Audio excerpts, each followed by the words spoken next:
Assalamualaikum warahmatullahi wabarakatuh.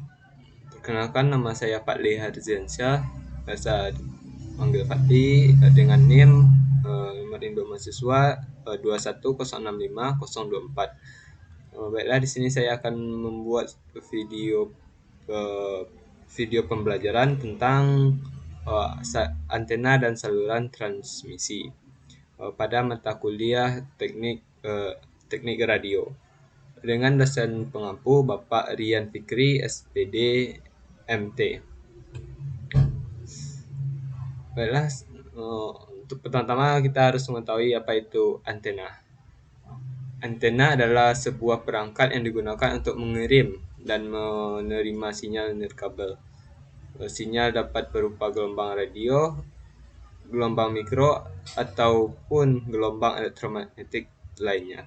Seperti yang teman-teman dapat lihat pada gambar di samping ini. Ada TX sebagai penerima, sebagai TX sebagai pengirim, diterima oleh antena, dan antena juga sebagai penerima sinyal atau RX. Antena sangat penting dalam komunikasi nirkabel, karena tanpa antena tidak ada cara untuk mengirim atau menerima sinyal. Antena memungkinkan kita untuk melakukan komunikasi jarak jauh dan membantu meningkatkan kecepatan dan kualitas sinyal. Selanjutnya, jadi antena itu semua pemancar atau penerima memerlukan antena, seperti yang sebelumnya kita pahami. Yang kedua, ada antena pemancar melepaskan daya dari pemancar ke udara berupa gelombang elektromagnetik atau gelombang radio. Jika ada antena penerima mengumpulkan energi gelombang elektromagnetik serta mengubahnya menjadi arus listrik bolak-balik dan diteruskan ke penerima untuk deteksi. Penggunaan antena dalam sistem komunikasi nirkabel adalah untuk mentransmisikan sinyal elektromagnetik ke jarak yang lebih jauh atau menerima sinyal yang dikirimkan dari jarak jauh. Antena memungkinkan komunikasi nirkabel seperti radio, televisi, telepon seluler, wifi, dan sistem satelit. Selanjutnya kita akan membahas jenis-jenis antena. Yang pertama, ada antena dipol, antena satu kutub, terdiri dari dua elemen pengarah sejajar dengan panjang setengah gelombang, digunakan pada rentang frekuensi radio yang rendah hingga menengah. Yang kedua, ada antena monopol atau antena dua kutub, terdiri dari satu elemen pengarah dan menggunakan tanah atau permukaan konduktif sebagai ground atau plane-nya. Digunakan pada perangkat komunikasi kabel seperti ponsel dan router wifi. Yang ketiga, ada antena patch, antena datar dengan bentuk geometri tertentu seperti persegi atau segi empat, digunakan pada perangkat wifi, RFID, dan komunikasi satelit. Untuk masing-masing antenanya dapat teman-teman lihat pada gambar yang ada di sampingnya. Selanjutnya ada antena loop. Antena loop ini terdiri dari kawat melingkar atau lingkaran yang memancarkan gelombang elektromagnetik, digunakan pada penerima radio AM, FM, dan sistem LVD. Kelima, ada antena parabola, menggunakan reflektor parabola untuk memfokuskan gelombang elektromagnetik ke titik fokus, digunakan pada komunikasi satelit, televisi satelit, dan pengamatan astronomi. Yang selanjutnya ada antena Yagi-Uda. Antena ini terdiri dari beberapa elemen pengarah dan penghambat, memiliki pola radiasi direksional yang kuat. cocok untuk komunikasi point to point dan penerima sinyal TV. Yang terakhir ada antena low periodic, dirancang untuk mendukung rentang frekuensi yang luas dengan kinerja yang konsisten. Digunakan pada komunikasi seluler dan pemantauan spektrum. Selanjutnya ada saluran transmisi. Saluran transmisi adalah media yang digunakan untuk mentransmisikan sinyal dari pengirim ke penerima dalam sistem komunikasi. Ada beberapa jenis saluran transmisi yang umum digunakan. Yang pertama ada kabel koaksial. Saluran transmisi yang terdiri dari konduktor dalam yang dikelilingi oleh lapisan isolator dan pelindung luar. Digunakan dalam jaringan kabel TV, jaringan komputer, dan sistem komunikasi RF. Yang kedua ada serat optik. Saluran transmisi yang kedua ini menggunakan serat kaca atau plastik untuk mengirimkan sinyal dalam bentuk cahaya. Digunakan dalam sistem telekomunikasi dan jaringan komputer untuk mentransmisikan data dengan kecepatan tinggi dan jarak jauh. Yang ketiga ada gelombang radio. Saluran transmisi yang menggunakan propagasi gelombang elektromagnetik melalui udara atau ruang hampa udara.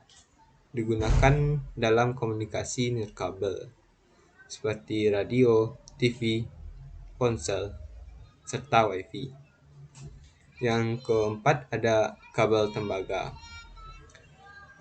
Saluran transmisi ini menggunakan kabel tembaga sebagai untuk mentransmisikan sinyal listrik.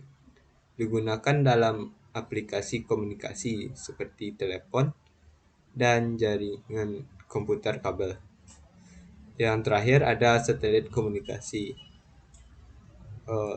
Saluran transmisi nirkabel yang mengirimkan sinyal dari satu titik ke titik di bumi ke satelit di orbit, yang kemudian mengirimkan sinyal tersebut kembali ke titik penerima di bumi. Digunakan dalam komunikasi satelit seperti TV satelit, telepon satelit, dan layanan internet satelit. Selanjutnya kita akan membahas tentang balun atau unbalance. Balun merupakan perangkat elektronik yang digunakan untuk menghubungkan antena yang tidak seimbang atau unbalance dengan sistem transmisi yang seimbang, balance, atau sebaliknya. Singkatnya, berikut adalah penjelasan tentang balun. Balun adalah singkatan dari balanced, unbalanced. Fungsinya adalah untuk mengubah sinyal dari sistem transmisi yang seimbang, di mana arus dan tegangan memiliki karakteristik yang serupa, dan sistem transmisi yang tidak seimbang, di mana arus dan tegangan tidak seimbang. Balun dapat digunakan dalam berbagai aplikasi, termasuk dalam sistem komunikasi nirkabel, jaringan komputer, dan pemancar radio. Balun dapat digunakan dalam berbagai aplikasi, termasuk dalam sistem komunikasi nirkabel, jaringan komputer, dan pemancar radio. Beberapa fungsi balun. Baiklah, fungsi balun yang pertama adalah untuk menghubungkan antena yang tak seimbang dengan sistem transmisi seimbang, misalnya menghubungkan antena koaksial tak seimbang dengan sistem transmisi serat optik seimbang. Yang kedua, mengubah impedansi. Balun dapat mengubah impedansi antara komponen yang berbeda. Contohnya mengubah impedansi antara antena dan kabel transmisi untuk pencocokan impedansi yang lebih baik. Yang ketiga adalah mengisolasi gelombang balik. Balun dapat mengisolasi gelombang balik yang terjadi saat ada ketidakcocokan impedansi antara antena dan sistem transmisi. Yang terakhir ada membalik polarisasi. Balun juga dapat digunakan untuk mengubah polarisasi sinyal, seperti mengubah polarisasi vertikal menjadi polarisasi horizontal. Selanjutnya kita akan membahas tentang matching antena. Matching antena adalah proses menyelaraskan impedansi antena dengan impedansi sistem transmisi atau sumber sinyal yang terhubung ke antena. Tujuannya adalah untuk meminimalkan pantulan sinyal, meningkatkan transfer energi, dan meningkatkan efisiensi sistem komunikasi. Matching antena melibatkan penggunaan komponen tambahan seperti transformator, jaringan pencocok, atau stop untuk mencapai pencocokan impedansi yang optimal. Dengan melakukan matching antena yang baik, kualitas dan jangkauan komunikasi dapat ditingkatkan. Untuk materi terakhir adalah parameter antena. Apa itu?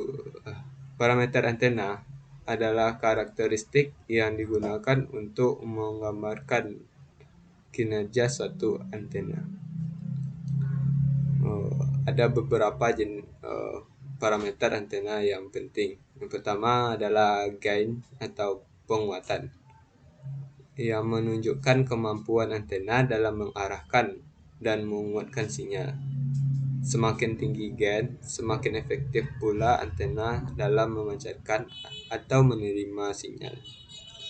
Yang kedua ada bandwidth atau lebar pita, merupakan rentang frekuensi di mana antena dapat beroperasi secara efisien. Bandwidth yang lebih lebar memungkinkan antena untuk mendukung komunikasi dalam rentang frekuensi yang lebih luas. Yang ketiga ada impedansi. Impedansi adalah resistansi yang kompleks antena terhadap aliran arus listrik. Impedansi antena harus sesuai dengan impedansi sumber atau sistem transmisi untuk mencapai pencocokan impedansi yang baik. Yang keempat ada directivity atau kedireksian, di mana menunjukkan sejauh mana antena mengarahkan energi sinyal dalam suatu arah tertentu. Directivity yang tinggi mengindikasikan fokus yang lebih kuat dalam arah yang diinginkan. Yang kelima ada polarisasi atau polarisasi, merujuk pada orientasi medan listrik dari gelombang elektromagnetik yang dipancarkan oleh antena. Polarisasi antena harus sejalan dengan polarisasi sumber atau antena penerima untuk transfer sinyal yang optimal. Yang keenam ada polaradiasi, di mana polaradiasi ini menggambarkan distribusi energi radiasi antena dalam tiga dimensi. Polaradiasi membantu dalam memahami bagaimana antena mengarahkan energi sinyalnya ke arah tertentu. Yang terakhir ada VSWR atau Voltage Standing Wave Ratio, merupakan perbandingan antara tegangan berdiri atau standing wave maksimum dengan rata-rata pada antena. VCWR yang rendah menunjukkan pencocokan impedansi yang baik dan minimnya pantulan sinyal. Nah, dari sekian materi tentang antena dan saluran transmisi, Maka dapat ditarik kesimpulannya. Yang pertama adalah antena merupakan komponen penting dalam sistem komunikasi dan kabel yang digunakan untuk memancarkan dan menerima sinyal elektromagnetik atau sinyal radio. Yang kedua, antena memiliki beberapa parameter penting seperti gain, bandwidth atau lebar pita, impedansi, directivity, polarisasi, polaradiasi, dan VSWR yang mempengaruhi kinerjanya. Tiga, ada matching antena diperlukan untuk menyelaraskan impedansi antena dengan sistem transmisi atau sumber sinyal yang terhubung ke antena. Yang keempat, saluran transmisi adalah media atau jalur yang digunakan untuk mentransfer sinyal antara antena pemancar dan antena penerima. Kelima, ada faktor-faktor seperti kehilangan daya, distorsi, interferensi, dan noise dapat mempengaruhi kinerja dan jangkauan komunikasi melalui saluran transmisi. Yang terakhir, desain sistem komunikasi yang baik memperhatikan kompatibilitas antena dan saluran transmisi, serta penggunaan teknologi yang tepat untuk memastikan transfer sinyal yang baik. Mungkin sekian video pembelajaran tentang antena dan saluran transmisi. Baiklah, saya tutup dengan Assalamualaikum warahmatullahi wabarakatuh.